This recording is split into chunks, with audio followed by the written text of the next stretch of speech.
সামর্থ্য হওয়ার পরে যদি কেউ কোরবানি না করেন, কোরবানির নেসাবের ক্ষেত্রে যাকাতের মতো কি পূর্ণ 1 বছর থাকতে হবে? নাবালেগের পক্ষ থেকে কোরবানি দেওয়া যাবে কিনা? প্রথম কথা, দরিদ্র ব্যক্তির উপর কোরবানি ওয়াজিব না, কারণ তার কাছে নেসাব পরিমাণ সম্পদ নাই। কিন্তু যদি সে কোরবানি করার নিয়তে কোনো পশু ক্রয় করে, তো কোরবানি নামক এই ইবাদতটা আমরা করব, করার ক্ষেত্রে আমরা মাসালাগুলা খুব ভালোভাবে মনে রাখবো। মাথায় রাখবেন, এই মাসালা আমাকে কেউ জিজ্ঞাসা করে নাই, এই মাসালাগুলা কেউ কিন্তু জিজ্ঞাসা করে না। এটা কেন বলতেছি? কারণ আপনারা আবার আজকের এইগুলা জিজ্ঞাসা করা, প্রত্যেক মাহফিলে যে আমার মাসালা জিজ্ঞাসা করব না, আমি সরাসরি মাসালা দিতে পারি না, যোগ্যতাও রাখি না, মাথায় রাখবেন। এই জন্য আমারে কি কোনো মাহফিলে মাসালা জিজ্ঞেস করে না, হুজুর এটা বলেন, জি না, আমি নগদ মাসালা দেওয়ার যোগ্যতা রাখি না, ওই যোগ্যতা এখনো হয় নাই, কখনো হইলে বলে দিব। মাসালা মন দিয়ে শুনেন। কোরবানির গুরুত্বপূর্ণ অনেকগুলা মাসালা বলা হবে, একদম মন দিয়ে শুনবেন মাসালাগুলা। প্রথম কথা, সামর্থ্য হওয়ার পরে যদি কেউ কোরবানি না করেন, মুসনাদে আহমদের একটা বর্ণনা আছে, 16 নম্বর খণ্ড 120 নম্বর পৃষ্ঠা। রাসূলুল্লাহ সাল্লাল্লাহু আলাইহি সাল্লাম বলেন, মান ওয়াজাদা সাআ, কারো যদি সামর্থ্য থাকে, থাকার পরেও আলাম ইউদাহি, সে কোরবানি দেয় না, সামর্থ্য আছে কোরবানি দেয় না, ফালা ইয়াকরাবান্না মুসাল্লানা, সে যেন আমাদের ঈদগাহে না আসে। রাসূলুল্লাহ সাল্লাল্লাহু আলাইহি সাল্লাম বলেন, সামর্থ্য থাকার পর যদি কেউ কোরবানি না দেয়, সে যেন আমাদের ঈদগাহে না আসে।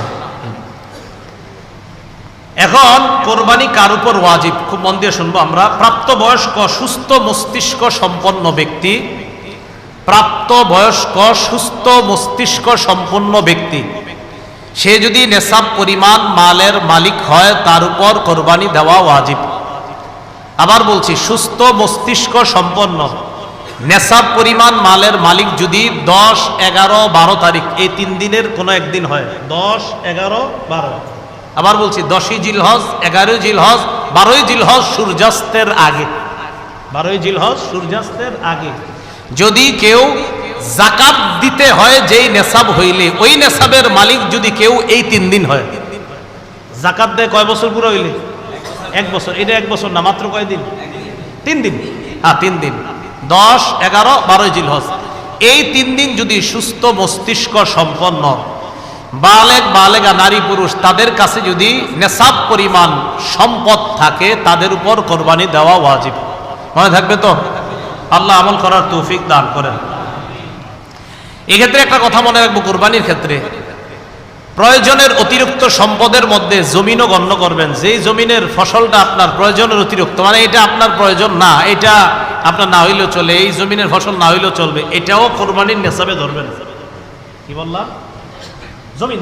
জমিনের ক্ষেত্রে প্রয়োজনের অতিরিক্ত যে জমিনগুলো আছে, কোরবানি, শুধু কোরবানির নেসাবের ক্ষেত্রে এটাকে আমরা গণ্য করব। আল্লাহ বুঝার তৌফিক দান করেন। অনেকেই আছে কিন্তু আপনার নেসাবের মাল আছে, হয় এই 3 দিনে হয়ে যায় অনেকের, মাশাআল্লাহ। তো যাই হোক, আপনারা তো জানেন কাদের হবে কাদের হবে না, এই জন্য চেষ্টা করা, অন্তত একটা খাসি বকরি দিয়ে দিলেই তো হয়। এরপরের মাসালাটা আমরা মন দিয়ে শুনবো। নেসাব স্বর্ণের ক্ষেত্রে 52.5 তোলা স্বর্ণ, স্বর্ণের ক্ষেত্রে 7.5 ভরি স্বর্ণ, রূপার ক্ষেত্রে 52.5 তোলা রূপা, 7.5 ভরি স্বর্ণ অথবা 52.5 ভরি রূপা, 7.5 ভরি স্বর্ণ, আর রূপার ক্ষেত্রে 52.5 ভরি বা তোলা, যেটা বলেন, ভরি বললেও হবে, রূপা। এখন কথা হলো, কারো কাছে কিছু স্বর্ণ আছে, কিছু রূপা আছে, কি আছে বলেন তো? কিছু স্বর্ণ, কিছু রূপা, কিছু টাকা পয়সা আছে, এই সবগুলা মিলাইলে যদি 52.5 তোলা রূপার সমপরিমাণ হয়, কারো কাছে কিছু টাকা আছে, কিছু স্বর্ণ আছে, কিছু রূপা আছে, সবগুলা মিলাইলে তার কাছে 52.5 তোলা রূপার সমপরিমাণ অর্থ আছে, তার উপরও কোরবানি ওয়াজিব। বুঝছেন? কারো কাছে কিছু স্বর্ণ, কিছু রূপা, কিছু টাকা পয়সা, এই সবগুলা মিলাইলে যদি 52.5 তোলা রূপার সমপরিমাণ টাকা হয়, এক্ষেত্রে স্বর্ণ বলবো না, 52.5 তোলা রূপার সমপরিমাণ যদি অর্থ হয়, তার উপরও কোরবানি ওয়াজিব। আল্লাহ আমল করার তৌফিক দান করেন। মাসালা, কোরবানির নেসাবের ক্ষেত্রে যাকাতের মতো কি পূর্ণ 1 বছর থাকতে হবে? না, পূর্ণ 1 বছর থাকতে হবে না। কোরবানির নেসাব শুধুমাত্র আপনার 10, 11, 12 এই 3 দিন জিলহজের। আর জিলহজের 12 তারিখ কি পর্যন্ত জানি? হ্যাঁ, সূর্যাস্ত পর্যন্ত, এই 3 দিন। এবার আসেন নাবালেগের কোরবানি। নাবালেগের পক্ষ থেকে কোরবানি দেওয়া যাবে কিনা? নাবালেগ যদি নেশাব পরিমাণ মালের মালিক হয়, নাবালেগ যদি নেশাব পরিমাণ মালের মালিক হয়, শিশু কিশোর অথবা সুস্থ মস্তিষ্ক সম্পন্ন ব্যক্তি না, এমন ব্যক্তির টাকা পয়সা আছে। একটা ব্যক্তির মাথা ঠিক নেই, 3 তলা 4 তলা বাড়ি আছে, কথার কথা, এর নামে আছে, হয়তো অন্যরা তাকে দেখাশোনা করে, তাহলে শিশু কিশোর তাদের টাকা আছে কোরবানি দেওয়ার মতো, নেশাব পরিমাণ মালের মালিক তারা। আরেকজন যার সুস্থ মস্তিষ্ক নাই কিন্তু টাকা আছে, নেশাব পরিমাণের মাল, এই সম্পদ আছে যেটা দিয়ে কোরবানি দেওয়া যায়, তাদের উপর কোরবানি ওয়াজিব না। বলেন তাদের উপর কোরবানি? তাহলে বলেন তো, কোনো শিশুর নেশাব পরিমাণ মাল আছে, কোরবানি ওয়াজিব না। কোন অসুস্থ যার মস্তিষ্কটা সুস্থ না, তারও নেশাব পরিমাণ মাল আছে, কোরবানি ওয়াজিব।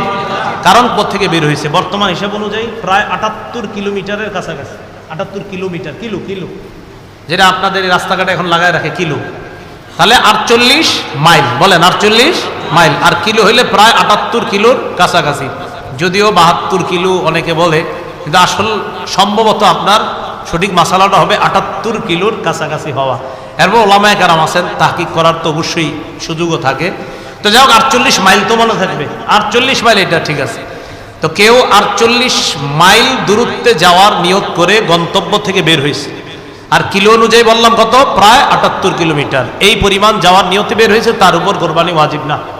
তার উপর কোরবানি ওয়াজিব না, না, তার উপর কোরবানি ওয়াজিব না। এরকম মুসাফিরের উপর কোরবানি ওয়াজিব না। নাবালেগের পক্ষ থেকে যদি বাপ কোরবানি দিয়ে দেয়, কোনো বাবা টাকা, সে তার নাবালেগ সন্তানের পক্ষ থেকে যদি কোরবানি দেয়, হয়ে যাবে, সওয়াব হবে, আদায় হবে।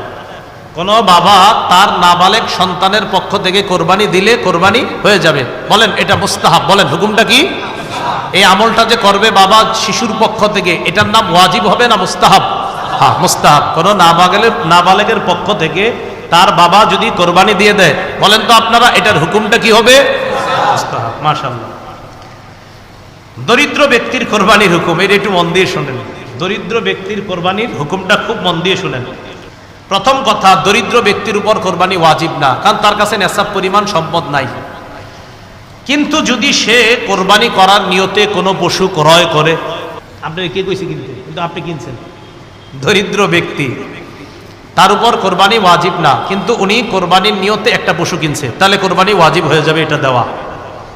দরিদ্র ব্যক্তি যার উপর কোরবানি ওয়াজিব না, তিনি যদি কোরবানির নিয়তে পশু ক্রয় করে, তার জন্য এই কোরবানি পশুটা কোরবানি করা ওয়াজিব হয়ে যায়। মনে থাকবে নি?